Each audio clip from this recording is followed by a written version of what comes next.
আসসালামু আলাইকুম সবাইকে। অপরাধী ভালোবাসা গল্পের 18 নম্বর পার্ট। তো বেশি কথা না বলে চলুন গল্প শুরু করা যাক। রাত 9টার দিকে সুরঞ্জনাদের বাড়ির সামনে এসেছে আদাল। মূলত কায়নাতকে নিতে এসেছে সে। সোহানা বেগম অনেক বলেছেন ভিতরে যেতে, কিন্তু সে যায়নি, বলেছে অন্য একদিন অবশ্যই আসবে। কায়নাত ফুপুদের থেকে বিদায় নিয়ে আদালের বাইকে বসলো। আদাল বাইক স্টার্ট দিয়ে বলল, ভাবি এটা আপনার কোন ফুপির বাসা? কায়নাত বলল, আমার তো একটাই ফুপুমা, ওই যে সুরঞ্জনার কথা বলেছিলাম না, ওদের বাসা এটা। আদাল বলল, ও আচ্ছা, একা এসেছিলেন কেন? আমাকে বলতেন আমি দিয়ে যেতাম। কায়নাত মুচকি হেসে বলল, আপনি ঘুমাচ্ছিলেন তাই আর আপনাকে ডাকেনি। আদাল আর কিছু বলল না। বাড়ির কিছুটা সামনে আসতে জোরে বাইক ব্রেক কষলো। কায়নাত পড়তে পড়তে নিজেকে সামলালো, আতঙ্কিত হয়ে বলল, কি হয়েছে ভাইয়া? আদাল কায়নাতকে বাইক থেকে নামতে বলল। কায়নাত নামতে আদাল নিজেও নেমে পড়লো। চৌধুরী বাড়ির কিছুটা দূরে একটা ছোট শপিং মল আছে, সেখানেই তারা আছে এই মুহূর্তে।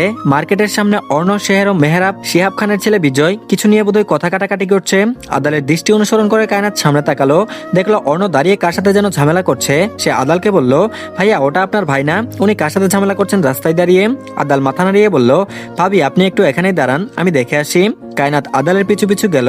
একা দাঁড়িয়ে থেকে সে কি করবে? অন্যদের কাছে এসে দাঁড়াতেই আদাল মেহরাবকে বলল, তোমরা এখানে কি করছো? সবার কথা থেমে গেছে আদালের উপস্থিতিতে। অর্ণ রাগ কন্ট্রোল করে শার্টের উপরের দুটো বোতাম খুলে দিল। কায়নাত আদালের পেছনে দাঁড়িয়ে আছে। ছোট শরীরখানা দেখা যাচ্ছে না আদালের লম্বাটে শরীরের কারণে। সে আদালের পেছনে কায়নাতকে দেখে বলল, ভাবি তুমি এখানে কি করছো? অর্ণ ফট করে পেছনে তাকালো। কায়নাত অর্ণর দিকে সবেমাত্র তাকিয়েছে। সে শেহরের দিকে তাকিয়ে বলল, ফুফুমার বাসায় গিয়েছিলাম ভাইয়া। বিজয় ছেলেটা ঠোঁট কামড়ে কায়নাতের দিকে তাকালো। দৃষ্টি স্বাভাবিক নয়, দৃষ্টি দেখে বোঝা যাচ্ছে শরীর পর্যবেক্ষণ করতে ব্যস্ত সে। কায়নাত লোকটার চাহনি দেখে মাথায় ওড়না আরো ভালো করে শরীরে জড়িয়ে নিল। সাথে সাথে বিজয়ের নাক বরাবর ঘুষি লাগাতে বিজয় তাল সামলাতে না পেরে রাস্তায় পড়ে গেল। সবাই হতভম্ব হয়ে অর্ণর দিকে তাকালো। অর্ণ বিজয়ের নাক বরাবর 3বার ঘুষি মেরেছে। মেহরাব ওকে আঁকড়ে ধরে বলল, কি করছিস তুই? ওকে মারলি কেন? কি হচ্ছে না হচ্ছে কিছুই বুঝতে পারছে না কায়নাত। সে এই ঘটনা দেখে ভীতু হয়েছে। আদাল শুকনো ঢুক গিলে কায়নাতকে বলল, ভাবি চলুন আমরা বাড়ি যাই। কায়নাত অস্থির হয়ে বলল, কিন্তু আপন ভাই যে মারামারি করছে, ওনাকে থামান, লোকটাকে তো মেরেই ফেলবে। অন্যরেগে কায়নাতের দিকে তাকিয়ে বলল, যাও এখান থেকে। কায়নাত আদালের সাথে চলে যাওয়ার পর বিজয় নাকে হাত দিয়ে রক্ত মুছে ঠুটে বিশ্রী হাসি টেনে বলল, এই মালটাই তাহলে আমার ভাবি? যাই হোক, তুই কিন্তু সে একটা জিনিস পেয়েছিস। অন্য বিজয়ের গলা চেপে ধরে দাঁত চিবিয়ে বলল, এই মুখ দিয়ে আর একটা বাজে ওয়ার্ড বের করলে তোর জান ছিঁড়ে খাবো আমি বাস্টার্ড। সে বিজয়কে অর্ণর থেকে ছাড়িয়ে নিল। বিজয় হু হু করে হেসে বলল, খুকি মাল জুটিয়েছিস ভালোই। অর্ণ রেগে বলল, you are a son of a bitch, I will kill you. তোর ওই নোংরা মুখ দিয়ে ওর নাম মুখে আনলে তোকে গেড়ে রাখবো এখানেই। আর এইদিকে বাইরে মাসুলধারায় বৃষ্টি পড়ছে, আকাশ ডাকছে থেমে থেমে। বাড়ির সবাই গভীর নিদ্রায় আচ্ছন্ন। শুধু ঘুম নেই সুরসী কন্যা চৌধুরী বাড়ির বড় বধূর। অর্ণ এখনো বাড়ি ফেরেনি, মনটা বড্ড কু ডাকছে। তখন দেখে এলো একটা লোকের সাথে ঝামেলা করছে, আর এখন রাত 1:30 বাজতে চললো, আসছে না কেন? কায়নাত ড্রয়িং রুমে জোরে পায়চারি করছে। অস্থির হয়ে সদর দরজা খুলে দেখলো বৃষ্টির প্রখরতা আরো বেড়েছে। অর্ণ গাড়ির হর্ন বাজাতেই দারোয়ান দরজা খুলে দিল। কায়নাত চাতক পাখির মতো তাকিয়ে রইল। অর্ণ বাড়ির ভেতরে গাড়ি নিয়ে ঢুকলেও গাড়ি থেকে নামলো না। কায়নাত তাকিয়ে রইল, তবুও লোকটার দেখা নেই। দৃষ্টি ছলছল হয়ে এলো। ওনার কোনা দিয়ে চোখ মুছে সে বাইরে পা রাখলো। খালি পায়ে বাইরে পা রাখতেই বৃষ্টির টিপ টিপ পানিগুলো তার সর্বাঙ্গ ভিজিয়ে দিল। কায়নাত অর্ণর ড্রাইভিং সিটের সাইডে এসে গ্লাসে ঠক ঠক করলো। খানিকক্ষণ পর অর্ণ গ্লাস নামিয়ে সিটে হেলান দিয়ে ঘাড় বাঁকিয়ে কায়নাতের দিকে তাকালো। কায়নাত অর্ণকে দেখেই আটকে উঠল। ভেজা হাতে অর্ণর গাল ছুঁয়ে বিস্মিত কণ্ঠে বলল, আপনার সারা শরীরে এত রক্ত কেন? কি হয়েছে আপনার? কথা বলছেন না কেন? বলতে বলতে চোখ ভিজে এলো। অর্ণ নির্ভীক হয়ে কায়নাতের চোখের পানি দেখলো। কম্পিত ঠোঁটের দিকে তাকাতেই চোখ বন্ধ করে ফেললো। তারপর বলল, কিছু হয়নি আমার, ভেতরে যাও। কায়নাত শুনলে তো। সে গাড়ির দরজা খুলে অর্ণর আহত হাত পা দেখে জোরালো কণ্ঠে বলল, কি হয়েছে আপনার? কিভাবে হলো এসব? বলছেন না কেন আপনি? অর্ণ অধৈর্য কণ্ঠে বলল, এই মেয়ে ভেতরে যাও বলছি না। কায়নাত বলল, যাব না আমি। বলুন আপনার এই অবস্থা কি করে হলো? আপনি ওই লোকের সাথে মারামারি করেছেন তাই না? হুহু করে কেঁদে উঠল কায়নাত। অর্ণ কায়নাতের কান্না দেখে ধমক দিয়ে বলল, শাট আপ ইডিয়ট, সরো সামনে থেকে। কাক ভেজা হয়ে এখনো বাড়ির বাইরে দাঁড়িয়ে আছে সুরসী কন্যা। জীবনটা বিষের থেকেও বিষাক্ত হয়ে যাচ্ছে দিন দিন। অদ্ভুত ব্যাপার, 16 বছর বয়সে তার কত ধৈর্য। কায়নাত আজ নিজেই নিজেকে দেখে ভীষণ অবাক হলো। আর কি বাকি আছে হওয়ার? এইটুকু জীবনে কত কিছুই না দেখলো সে। ছোট থেকে একুল উকুল করতেই দিন কেটে গেল। আজ বড্ড মায়া হচ্ছে এই দুর্ভাগা ভাগ্যের জন্য। সুখ কি আদৌ আছে এই কপালে? সব থেকেও তো সে নিঃস্ব। কেন এর উত্তর নেই কারো কাছে? কায়নাত দীর্ঘশ্বাস ফেললো। না কাঁদতে চাইলেও চোখ বেইমানি করে সে পা বাড়ালো বাড়ির ভেতরে। ভাগ্য বড়ই নিষ্ঠুর, ভেবে আর কি হবে? আদৌ পাল্টাবে কিছু? আর এদিকে সকাল সকাল খুলনায় চৌধুরী বাড়ির তোড়জোড় শুরু হয়েছে। নিধি আজ ঢাকা যাবে, থাকবে কিছুদিন সেখানে। আজ প্রথম সে বাড়ি ছেড়ে চাচার বাড়ি যাচ্ছে। আতিয়া বেগম ও রেখা বেগম মিলে আচার, নাড়ু, মুড়ি, ভাজা আরো বিভিন্ন নানা রকম খাবার বানাচ্ছেন। যেহেতু দুপুরের পর রওনা হবে তাই তারা নেই তেমন। আজ অনেকদিন পর নাজনীন আর হাসান মিলে পুকুরে মাছ মেরেছে।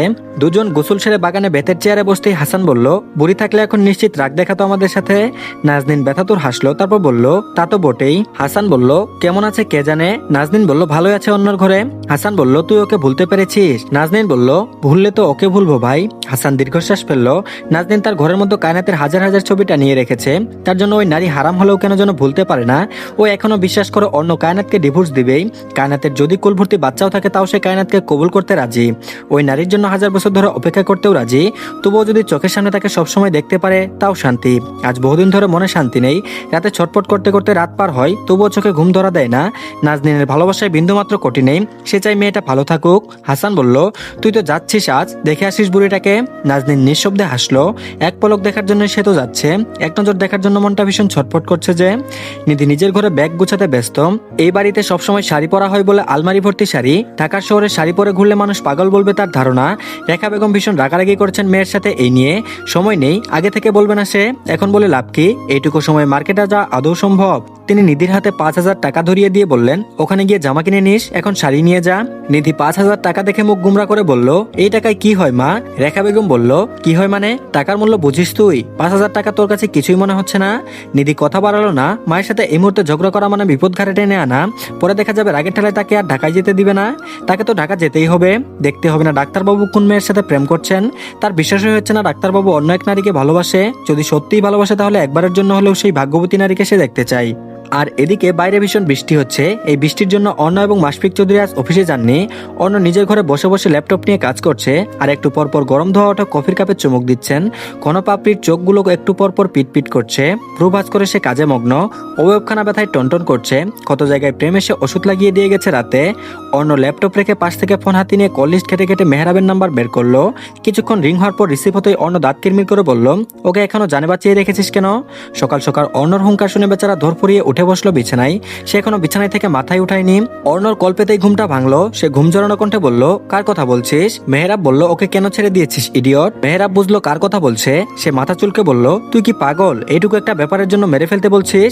অর্ণ বলল, এইটুকু ব্যাপার হলে আমি কখনোই এই কথা বলতাম না। তুই ভালো করে জানিস তোর কাছে যেটা যার সামান্য মনে হচ্ছে সেটা আমার কাছে অনেক বড়। মেহরাব ফুসফুস করে বলল, নাটক করছিস সকাল সকাল? তুই আসলে চাচ্ছিস কি বলবি আমাকে? তোর মুখের কথার সাথে তো কাজের কোনো মিল পাচ্ছি না আমি। অর্ণ কল কেটে দিয়েছে। বিরক্ত লাগছে তার। দাউ দাউ করে জ্বলছে মাথা। ল্যাপটপ রেখে সে বারান্দায় এগিয়ে গেল। বাইরে বৃষ্টি হচ্ছে। বারান্দায় গ্লাস লাগানো অর্ণর। সে বাড়ির বাগানে তাকালো। দেখলো নয়নতারা, কাঠগোলাপ, জুই, জিজিয়া, চন্দ্রমল্লিকা, পাপি, মর্নিং গ্লোরি, ফ্লাক্স, ডেইজি, বুতাম, হাসনাহেনা, ডালিয়া, টগর, গন্ধরাজ, লিলি, কসমস, বেলি আরো বিভিন্ন রকম গাছ দিয়ে ভরে গেছে পুরো বাগান। বাগান জুড়ে ফুলের গাছগুলো লাগানো হয়েছে। অপরূপ সৌন্দর্য ছড়িয়ে পড়েছে চারপাশ। বাগানের দিকে তাকিয়ে অর্ণর ঠোঁটের কোনায় বাঁকা হাসির দেখা মিলল। কেন হাসছে সেটা সে ছাড়া কেউ জানে না। কি লুকানো আছে এই সুদর্শন পুরুষের মধ্যে? এত রহস্য কেন এই মানবকে নিয়ে?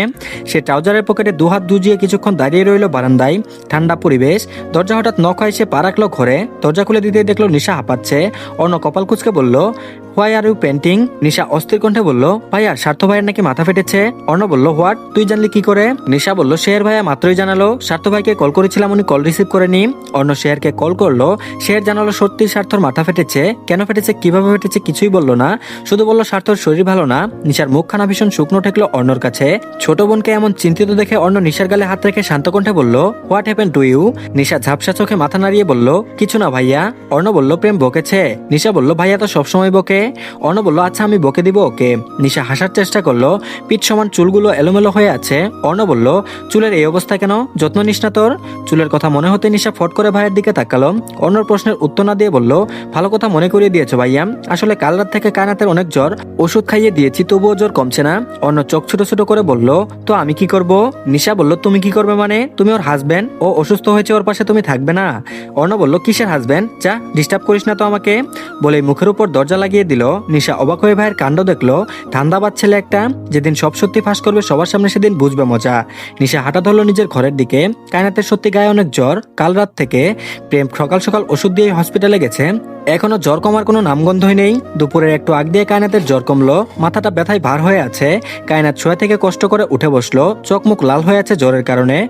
নুসরাত কায়নাতের বাসায় বসেছিল এতক্ষণ। কায়নাত উঠেই বলল, আসো তোমাকে গোসল করতে সাহায্য করি। গোসল করলে একটু ভালো লাগবে। বিছানা থেকে নেমে উঠে দাঁড়ানোর মতো শক্তিটুকু কায়নাতের নেই। সে ক্লান্ত কণ্ঠে বলল, আমি উঠতে পারবো না আপু। নুসরাত জোর করে নিশাকে নিয়ে কায়নাতকে ওয়াশরুমে নিয়ে গেল। ওকে গোসল করিয়ে দিয়ে ঘরে নিয়ে এসে বিছানায় বসিয়ে ভেজা চুলগুলো মুছে দিল। চুল মুছতে মুছতে নুসরাত বলল, তোমার চুলে তো বড় কি কিভাবে করলে? নিশার চুল দেখেছো? জীবনে বড় চুল রাখেনি।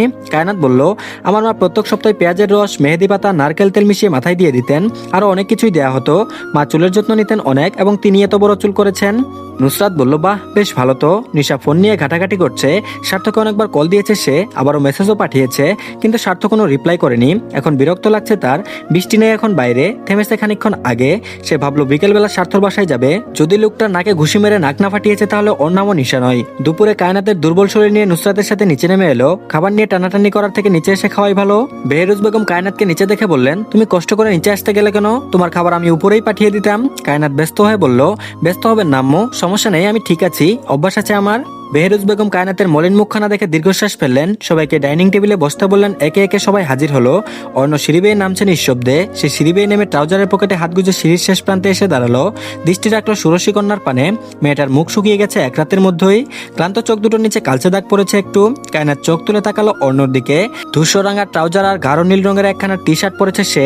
ডান হাতে কালো কালার কি যেন একটা পরা, জিম করা বডি। টি শার্টের আড়াল থেকেও যেন উকি দিচ্ছে। অর্ণর গায়ে গাঢ় নীল রঙের গেঞ্জিটা যেন একটু বেশিই ভালো লাগছে। কায়নাত ঘুর লাগা দৃষ্টি মেলে অর্ণর চোখে চোখ রাখলো। সাথে সাথে কেঁপে উঠলো মেয়েটা। অর্ণর তীক্ষ্ণ দৃষ্টিতে সে বেশিক্ষণ তাকিয়ে থাকতে পারলো না। লোকটাকে আজ এমনিতেই মারাত্মক লাগছে তার মধ্যে এখন জান কারা চাহনি দেখে রুহ কাঁপছে তার। অর্ণ ধীর কদমে এগিয়ে এলো কায়নাতের পাশে। চেয়ার টেনে বসতেই কায়নাত খাবার মুখে দিয়ে কেসে উঠলো। পাশ থেকে নুসরাত পানির গ্লাস এগিয়ে দিয়ে বলল, সাবধানে খাও কায়নাত, এত তাড়াহুড়ো করছো কেন? কায়নাত পানি খেয়ে আর চোখে অর্ণর দিকে তাকালো। লোকটা সবসময় এমন গম্ভীর হয়ে থাকে কেন? একটু হাসলে কি এমন ক্ষতি হয়ে যাবে? কি সুন্দর রাজকুমারের মতো একটা জামাই পেয়েছে, অথচ একেবারে আনরোমান্টিক। কায়নাত মনে মনে নিজের ভাগ্য নিয়ে হাই হুতাশ করলো কিছুক্ষণ। বিয়ে হলো তো হলো, একদম দামরা বুড়োর সাথেই হলো, তাও আবার ঘুঘুর পেঁচা। আর এদিকে কায়নাত বাগানে দাঁড়িয়ে আছে, হতবাক চোখে চারপাশে চোখ ঘুরিয়ে ঘুরিয়ে দেখছে। বিভিন্ন জাতের ফুল দেখে সে বাকরুদ্ধ। কালকেও তো বাগান খালি ছিল, তাহলে আজ এত ফুল এলো কোথা থেকে? সে তো কাউকে বলেওনি ফুল গাছ এনে দেওয়ার কথা। কি আজব কাণ্ড! অনেক গাছে ফুল ফুটেছে, সব গাছ মাটিতে গাড়া হয়েছে আগেই। কায়নাতের ঠোঁট জুড়ে হাসি চিকচিক করছে। সে সবগুলো গাছ ছুঁয়ে ছুঁয়ে দেখলো। মনটা হঠাৎ করে ভীষণ ফুরফুরে লাগছে। পাশে কারো লম্বাটে কালো ছায়ামূর্তি দেখতে পেয়ে কপালে সূক্ষ্ম ভাঁজ ফেলে পেছনে তাকালো। অর্ণ দাঁড়িয়ে আছে। কায়নাত পিছু ফিরতেই সে বাগানে কাঠের চেয়ারে বসে পড়লো। তীক্ষ্ণ দৃষ্টি মেলে কায়নাতের পুরো সর্বাঙ্গ পর্যবেক্ষণ করলো। কায়নাত বুঝলো না অর্ণর দৃষ্টির মানে। অর্ণ হঠাৎ গমগমে কণ্ঠে বলল, কানে কি ফুল গুজেছো? কায়নাত কানে হাত রাখলো, মুচকি হেসে বলল, জারবেরা ফুল এটা। অর্ণ বলল, সুন্দর। কায়নাত চোখ বড় বড় করে তাকালো, অবাক কণ্ঠে বলল, কি? অর্ণ বলল, ফুলটা সুন্দর। কায়নাতের মুখটা একটু হয়ে গেল। বাটপার জামাই একটা, বউয়ের একটু প্রশংসা করলে কি ক্ষতি হয়ে যাবে শুনি?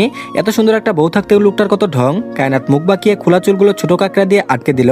শাড়ির আঁচল কোমরে গুজে ফুল গাছগুলো হেঁটে হেঁটে দেখতে লাগলো। অর্ণকে উদ্দেশ্য করে বলল, এত গাছ কে আনলো বলুন দেখি? জীবনে এত ফুল একসাথে কখনো দেখিনি আমি। অর্ণ গম্ভীর কণ্ঠে বলল, দেখনি এখন থেকে দেখবে। কায়নাত ঘুরে দাঁড়ালো, কোমরে হাত রেখে সন্ধিহান কণ্ঠে বলল, লাট সাহেব, এই ফুল গাছগুলো আবার আপনি আনেননি তো? অর্ণ মাথা ঝাঁকালো। কায়নাত উদাস কণ্ঠে বলল, আজব ব্যাপার, কে দিয়ে গেল এসব? আবার থেমে বলল, জানেন খুলনায় আমার দাদি বাড়ি আছে, গাছগুলো দেখেছেন না? ওইসব গাছগুলো আমি ওই বাড়ি যাওয়ার পর আনা হয়েছিল। নাজনীন ভাই নিজেও এনে দিয়েছিলেন। এত ফুল ছিল না, তবে বেশ অনেক রকম ফুল গাছ ছিল। আর যে সবজি বাগানটা দেখছেন ওটা আমি করেছি। অর্ণবোধয় দাঁতে দাঁত চেপেছে। কেন যেন মনে হচ্ছে লোকটা রেগে যাচ্ছে। দৃষ্টি অদ্ভুত। কায়নাত শুকনো ঢুক গিলল। কুক কুক করে কেসে উল্টো ঘুরে বলল, যারা বউদের সাথে ঝগড়া করে তাদের জীবনে শান্তি বর্ষিত হয় না কখনো, মনে রাখবেন। অর্ণ উঠে দাঁড়ালো, বাড়ির দিকে পা বাড়িয়ে বলল, গলার কাটা আবার শান্তি হয় কি করে? কায়নাতের পলক স্থির হলো, দৃষ্টি চলচল হলো। কেন যেন কথাটা শুনে বুকটা মুচড়ে গেল। চিনচিনে ব্যথা অনুভব হলো বুকের বাপাসটাই। এত ঘৃণা!